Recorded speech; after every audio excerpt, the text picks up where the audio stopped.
June 4th, 1942, 10:20 a.m. Bombers from USS Enterprise find their target in the middle of the Pacific. They are Japanese carriers Kaga and Akagi, part of an enormous Japanese fleet.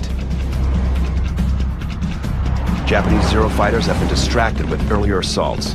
They tear apart the slower planes, but leave their home carriers unprotected. Perfect prey for the hunting dive bombers of Enterprise.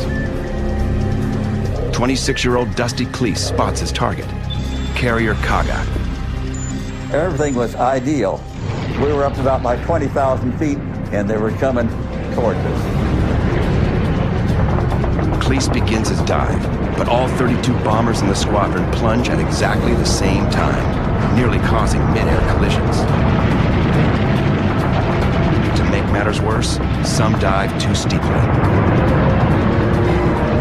Our plane is jerking around, and I don't know what's going on or why. My pilot had the throttle at the firewall just as hard as he could go. It is payback for Pearl Harbor, and it may be doomed before a single bomb is dropped. The overeager flyboys of Enterprise are looking for vengeance. They are diving into a trap.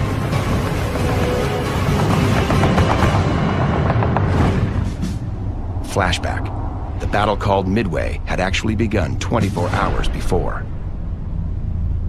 On June 3rd, 1942, USS Enterprise sails 900 miles from her home base in Hawaii, accompanied by fellow carriers Yorktown and Hornet. She is heading for a tiny American outpost on a remote atoll called Midway. 175 miles west, 4 Japanese carriers steam southeastward on a collision course. Imperial Admiral Isoroku Yamamoto plans to finish the job he started at Pearl Harbor. The USS Enterprise is what the Japanese really wanted to take out. Yamamoto knew that if he could take out our carriers, they essentially would win the war. The main force of Japanese ships headed toward Midway include 4 aircraft carriers: Kaga, Akagi, Soryu, and Hiryu. 7 battleships, 150 support ships, cruisers, destroyers, and tankers, 248 carrier aircraft, 16 float planes, and some 15 submarines.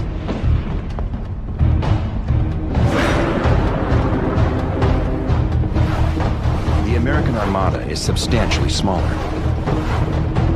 3 aircraft carriers, 50 support ships, 233 carrier aircraft, 127 land-based aircraft on Midway Island, and 8 submarines, outnumbered nearly 2 to 1. 6 months after Pearl Harbor, this is all that is left of America's Navy. The carriers were not present at the sneak attack, to Yamamoto's dismay. He said, "We have no idea what we've done." He was definitely disappointed and worried.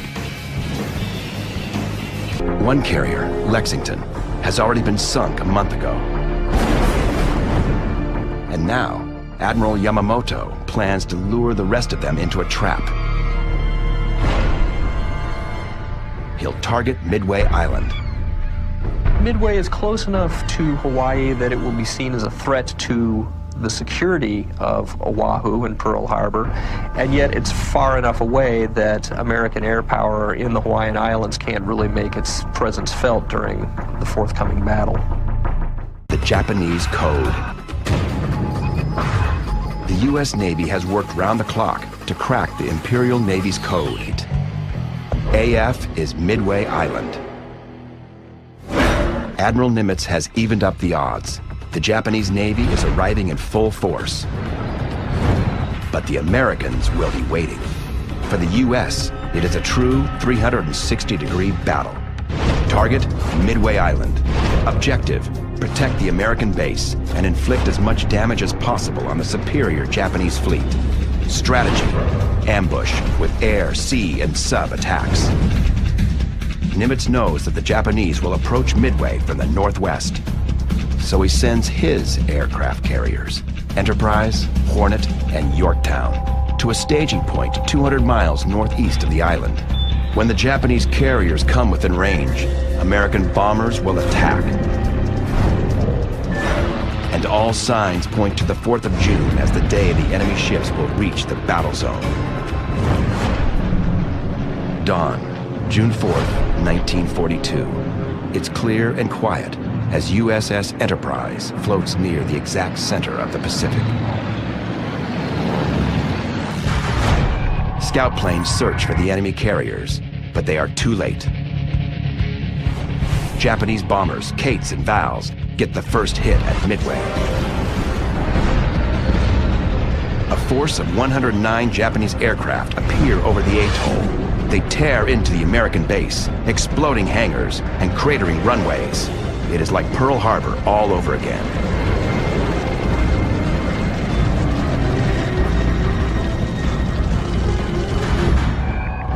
Back with Enterprise and her task force, sailors prepare for action, but haven't gotten word of the Midway attacks. While the torpedo planes lumber into the sky, American forces have already begun the assault on the Japanese. 7:10 a.m. The first wave of the American attack begins. Bombers have launched from Midway Island to attack the Japanese carriers. The enemy warships open up with anti-aircraft fire. A typical Japanese aircraft carrier is bristling with weaponry. The Kaga, an important carrier in this fight, wields 5 8-inch guns that can reach out more than 10 miles. For medium-range work, it has 16 120-millimeter batteries, and for the close-in fight, 22 25-millimeter cannons. This anti-aircraft arsenal can unleash a murderous hailstorm of lead. 160 miles west, the Japanese continue to Midway. But at mid-morning, Japanese scout planes report the presence of the American aircraft carriers. The Japanese fleet immediately breaks from its southeasterly course and heads northeast toward the American warships. In changing course, the Japanese carriers soon steam right into the path of 2 American torpedo bomber squadrons. The torpedo bombers of USS Hornet spot the enemy carriers first. All 15 TBD Devastators roll in for the attack. Most of the lumbering airplanes do not even get close. Swarming Zero fighters and flak from enemy destroyers and battleships send them crashing into the briny water below.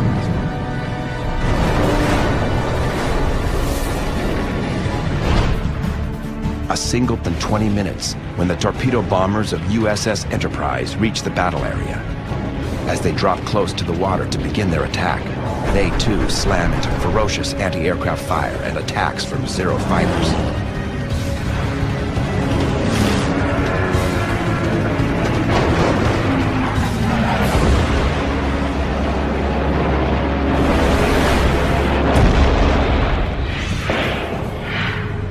Most go down.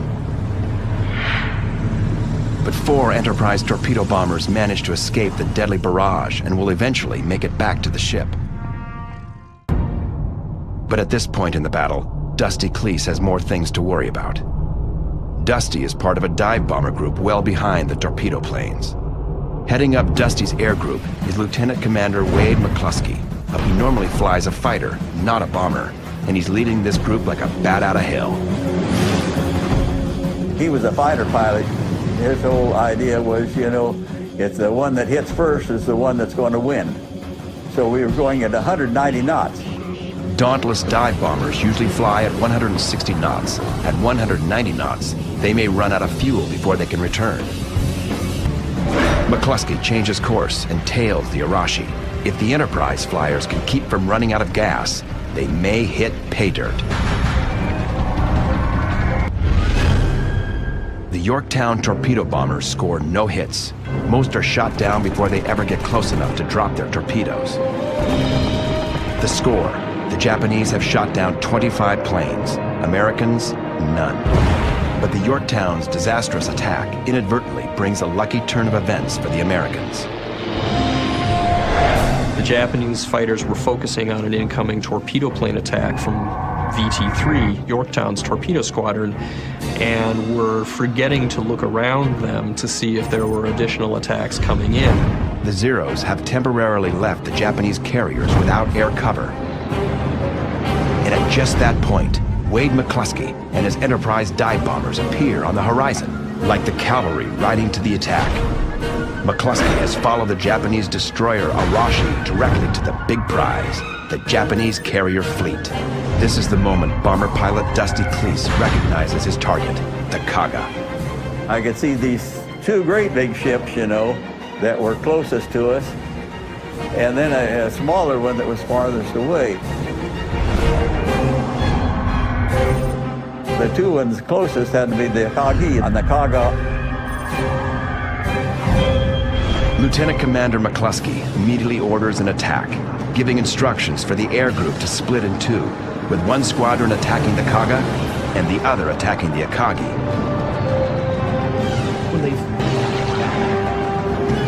And they were headed directly into the wind. Boy, that's the perfect place to make an aiming spot on ships. Heading into the wind helps a bomber and bomb stay on course. A crosswind can alter the trajectory of both. The air group begins its dive, but there's confusion initially. Everyone goes for the same ship at first, the Kaga. We almost had some mid-air collisions because we had two squadrons that were both starting to try to dive on the same aircraft carrier. Fortunately, one of the squadron commanders, Dick Best, alertly recognizes the error and breaks off with two other planes to attack the Akagi. At the same time, back with the main bomber group diving on the Kaga, confusion has caused the pilot of Donald Hoff's plane, James Dexter, to dive his bomber at a much steeper angle than he'd intended.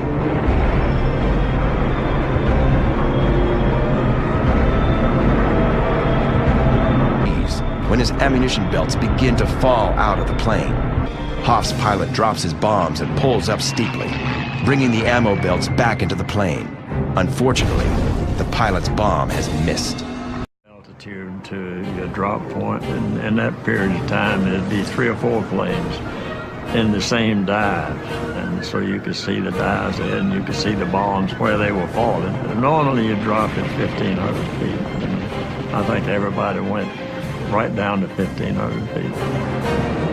And when you pull out, you're just glued to the seat. You can't move until he straightens out enough. I watched McCluskey and his two wingmen drop their bomb. They missed. And then Earl Gallagher was the next one. It hit directly about like 200 feet from the stern of the Kaga. Here was the first fighter plane taken off. Now this 500-pounder landed smack right on top of it, and it exploded. Next, it is Dusty Cleese's turn, and he's willing to risk his life to hit the target. I aimed at the big red circle at the front. Now, of course, you don't aim where it is, you aim where it's going to be. I wanted to make sure I was going to hit, so I only pulled out that thing, you know, at 1,000 feet. 9G pull out to just barely miss hitting the ocean.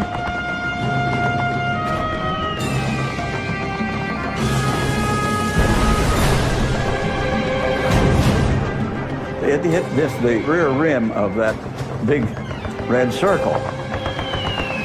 This thing went way, way down below deck. James Dexter and Don Hoff also pull out very close to the water.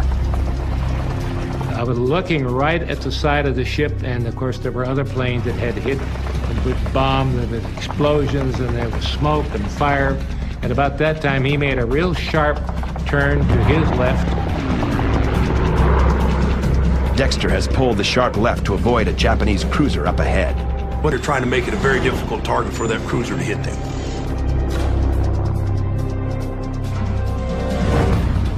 But Dexter and Hoff soon confront a new threat.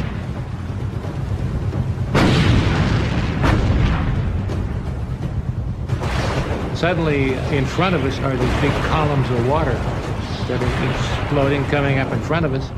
And the other pilots also make it clear without serious mishap. USS Enterprise is still 150 miles ahead of them.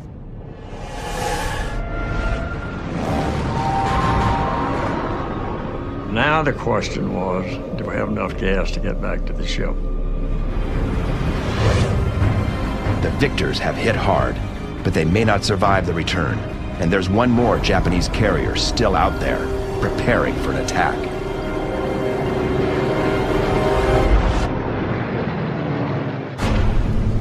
June 4th, 1942, the Battle of Midway.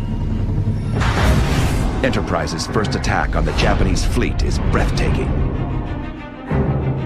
The outnumbered flyers of Enterprise have wreaked havoc on the Imperial aircraft carriers. Kaga has been hit by the better part of 2 dive bomber squadrons from Enterprise, and she is utterly demolished. She is left burning from stem to stern almost instantaneously with a very heavy loss of life. Akagi takes longer to brew up, but is eventually consumed by the same sort of catastrophic fires that are also consuming her sister, Kaga. And while Enterprise's bombers are tearing up these two, a third carrier, Soryu, some 5 miles northeast, has also fallen victim to the strike. Dive bombers from USS Yorktown have ravaged her. They end up singling out the carrier Soryu and hitting her 3 times with 1,000-pound bombs and turn her into a floating wreck as well. 20 miles away, Dusty Cleese feels it's now safe to take a look back at the results of his squadron's attack. He could look back and he could see the 3 big balls of fire, and there was the 3 Japanese ships that were on fire. And as he was looking back, all of a sudden one of those ships actually exploded. Must have hit the munitions that was aboard the ship. The huge mushroom cloud came up and over the top. The surviving dive bomber crews are ecstatic with their success. But they're still in harm's way. They must make it free of the kill zone. The air is filled with angry Zeros that have just lost their home carrier. They're desperate and they're dangerous. Bomber pilot Hopkins checks to see whether his backseat partner is still okay. Ed Anderson gives the thumbs up. The SBD rear seat gunners have their work cut out for them, and this leads to some remarkable personal actions. Rear seat gunner was firing his machine gun and it broke loose from its mount.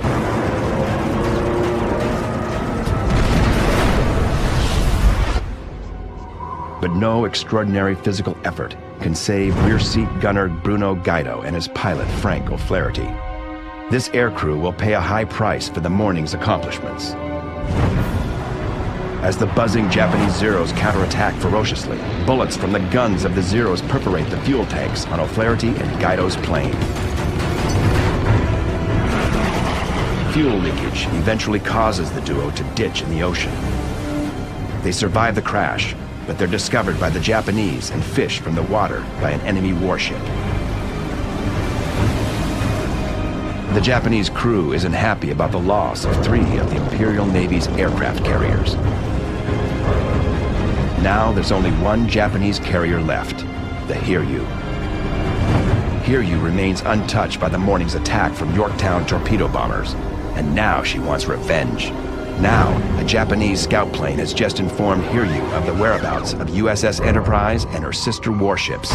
Just before 11 a.m., Hiryu launches its bombers, a retaliatory strike. 2 squadrons of Val dive bombers, each carrying 550 pounds of explosives, head for their targets. Navigation is simple for them. They simply trail some of the returning American bombers back to their U.S. carrier group. It's quiet at midday near Enterprise and her task force. Then a faint humming sound develops in the far distance. It grows louder, gradually becoming an ominous roar. 3 miles and 180 degrees to the rear, The attack planes close in. The first line of defense are the destroyer anti-aircraft guns. If the enemy bombers make it through that, they become targets for the Enterprise Wildcats, circling the sky to shoot down bombers before they can drop their payloads. Aboard USS Enterprise, ship's bugler James Barnhill watches Enterprise fighter aircraft rush to intercept the enemy attackers. What I could see was Japanese planes coming in after us, and our guns and planes going out like a shield and keeping them away from the Enterprise. The first American carrier that lands in the Hiryu bomber sights is USS Yorktown. Some of the enemy planes make it through the ship's defenses.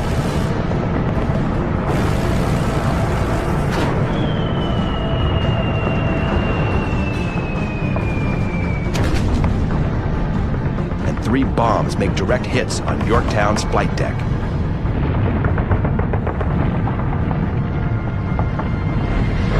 One bomb kills 17 gunners and tears a 10-foot square hole in the center of the flight deck. Another bomb drilled its way through to the base of the smokestack before exploding and extinguishing the boilers. Multiple fires erupt.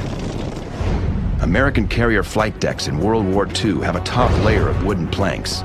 It is a way to lighten the weight of the overall ship. But the wooden surface compounds the danger when fires erupt. The Yorktown damage control crew leaps into action, unreeling hoses and dousing burning surfaces with extinguishing foam. And they patched the hole in the deck, they got the boilers working again. A couple of hours later, the fire is completely extinguished. The hole in the deck is patched,